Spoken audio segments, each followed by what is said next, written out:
انسان سے جتنے گناہ ہوئے ہوتے ہیں وہ تمام گناہ روزہ رکھنے کی وجہ سے دھل جاتے ہیں۔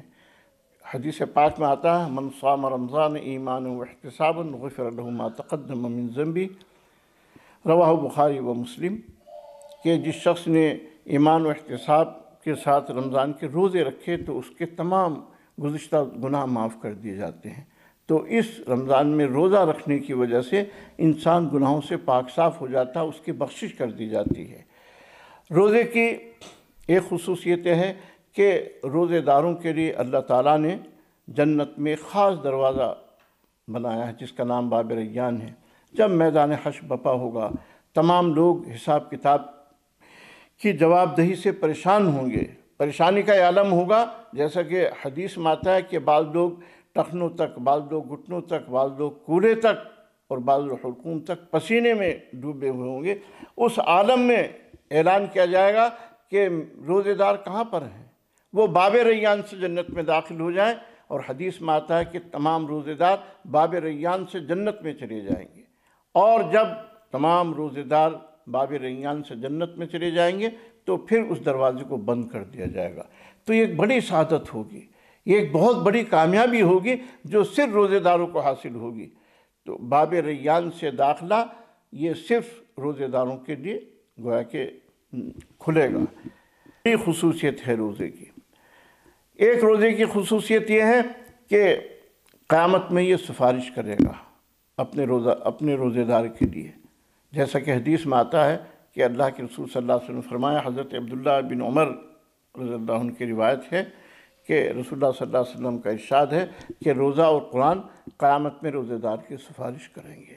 روزہ اللہ تعالیٰ سے کہے گا، اے اللہ، اس انسان نے تیری رضا کے لیے، تیری خوشنودی کے لیے بھوک اور پیاس اور خواہشات سے اپنے آپ کو رو کے رکھا ہے، اے اللہ تو اس کی بخشش کر دے، اے اللہ تو اس کے حق میں جنت کا فیصلہ فرما دے، اور اللہ تعالیٰ اس کی سفارش قبول کر لے گا۔ اسی طرح قرآن بھی سفارش کرے گا۔ تو روزہ یہ قیامت کے دن اپنے رکھنے والے کے لیے سفارش کرے گا۔ یہ ایک خصوصیت ہے روزے کی۔ بہت کم عبادتیں ایسی ہیں جو اپنے کرنے والے کے لیے سفارش کریں گی۔ تو یہ سعادت اور یہ مقام اور یہ فضیلت روزے کو حاصل ہے۔ روزے کی فضیلت کا اندازہ اس بات سے لگا سکتے ہیں کہ اللہ کے رسول صلی اللہ علیہ وسلم نے ارشاد فرمایا، لَخَلُوفُ فَمِ الصَّائِمِ أَطْيَبُ عِنْدَ اللَّهِ مِنْ رِيحِ الْمِسْكِ أَوْ كَمَا قَالَ علیہ الصَّلَاةُ وَالسَّلَامُ۔ یہ بخاری اور مسلم کے الفاظ ہیں کچھ اختلاف کے ساتھ، کہ روزے دار کے منہ کی بو اللہ کے نزدیک مشک کی خوشبو سے زیادہ ہے۔ یہ روزے دار کا مقام ہے، یہ اس کی خصوصیت ہے۔ یہ خصوصیت کسی دوسرے انسان کو حاصل نہیں ہے کہ اس کے منہ کی بو بھی اللہ پسند کرتا ہے اور وہ بھی مشک سے زیادہ پسند کرتا ہے۔ قیامت میں جب انسان کی ملاقات اللہ سے ہوگی تو اللہ اس کے منہ کی بو کو، جو روزے کی وجہ سے اس کے منہ سے، اس کے معدے سے اٹھتی تھی، وہ اللہ کو مشک سے زیادہ پسند ہوگی۔ روزے کی اللہ بہت قدر کرتا ہے، ایک خصوصیت یہ بے پناہ قدر کرتا ہے۔ یہاں تک کہ اگر کوئی ایک شخص روزے دار کو افطار کرا دے تو اس کو بھی اللہ تعالیٰ روزے رکھنے کے برابر ثواب دیتا ہے، اور روزے دار کے ثواب میں سے کوئی کمی نہیں کی جاتی۔ اور حدیث میں آتا ہے کہ اس کو اگر سیر کر کے کھلا اور پلا دے تو قیامت کے دن اللہ کے رسول صلی اللہ علیہ وسلم کے دست مبارک سے اسے آب کوثر نصیب ہوگا اور جہنم اس کے اوپر حرام ہوگی۔ تو روزے دار کی اللہ کی نظر میں اس قدر گویا کی اہمیت ہے اور اتنا مقام ہے، اتنی قدر ہے اللہ کی نظر میں۔ ایک خصوصیت یہ ہے کہ روزے دار کو دو خوشی حاصل ہوتی ہیں۔ حضور صلی اللہ علیہ وسلم نے ارشاد فرمایا، لِلصَّائِمِ فَرْحَتَانِ فَرْحَةٌ عِنْدَ فِطْرِهِ وَفَرْحَةٌ عِنْدَ لِقَاءِ رَبِّهِ أو كما قال علیہ الصلوۃ والسلام، کہ روزے دار کو دو خوشی حاصل ہوتی۔ ایک خوشی اس کو جب حاصل ہوتی ہے جب اس کا روزہ پورا ہوتا ہے اور وہ افطار کرتا ہے۔ ایک تو روحانی خوشی حاصل ہوتی کہ اللہ کا شکر ہے کہ میرا روزہ پورا ہو گیا، اور دوسری خوشی اسے جسمانی طور پر ہوتی ہے، اس کی رگیں تر ہو جاتی ہیں، اس کی بھوک ختم ہو جاتی ہے، روزہ مکمل ہونے کے بعد اسے ایک خاص آسودگی حاصل ہوتی ہے، تو اس وقت اسے ایک روحانی مسرت بھی حاصل ہوتی ہے۔ اور اس وقت ایک بڑی خوشی ہوگی جب وہ اللہ تعالیٰ سے ملے گا۔ للصائم فرحۃ عند لقاء ربی، جب وہ یہ دیکھے گا کہ روزے کا کتنا اجر و ثواب ہے اور یہ روزہ اس کے لیے جنت میں داخلے کا سبب بن رہا ہے، اس روزے کی وجہ سے اسے جہنم سے چھٹکارا مل رہا ہے، اس روزے کی وجہ سے اس کے تمام گناہ بخش دیے گئے ہیں، اس روزے کی وجہ سے اس کی سیئات حسنات میں تبدیل کر دی گئی ہیں، تو اس کو بے پناہ خوشی ہوگی۔ وَفَرْحَةٌ عِنْدَ لِقَاءِ رَبِّ، جب روزے دار اپنے رب سے ملے گا تو اسے ایک خاص خوشی حاصل ہوگی۔ اور اس کی 10ویں خصوصیت یہ ہے کہ اللہ نے خود ارشاد فرمایا، حدیث قدسی ہے، الصوم لی وَأَنَا أَجْزِي بِهِ، کہ بندہ روزہ میرے لیے رکھتا اور میں جتنا چاہوں گا اس کا بدلہ دوں گا۔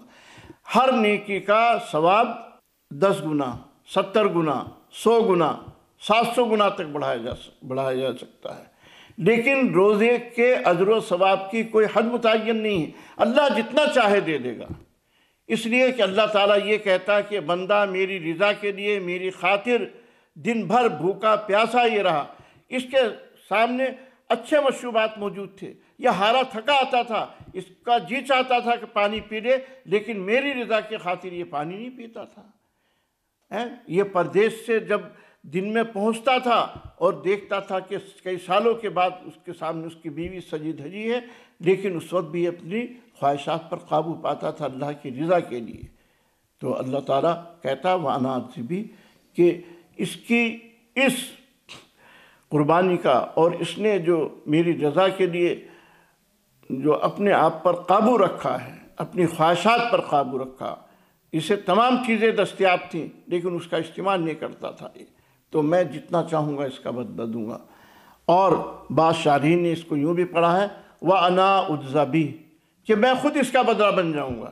یعنی اللہ تعالیٰ کہتا ہے کہ اے روزے دار، تو نے میرے لیے روزہ رکھا، میں اس کے بدلے میں خود حاضر ہوں، بتا کیا چاہتا مجھ سے، بتا کیا مانگتا ہے مجھ سے، میں اس کے بدلے میں اپنے آپ کو پیش کرتا ہوں تیرے سامنے۔ اللہ اکبر، کتنا بڑا اجر و ثواب ہے اور کتنا اونچا روزے کا مقام ہے۔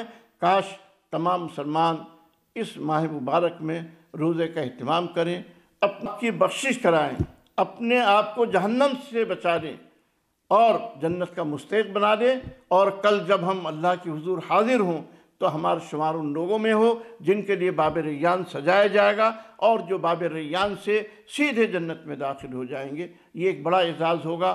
ہم اللہ سے دعا کرتے ہیں کہ اللہ تعالیٰ ہمیں بھی اس کی توفیق عطا فرمائے اور اس کے لیے ہم کوشش بھی کریں گے۔ وآخر دعوانا ان الحمد للہ رب العالمین۔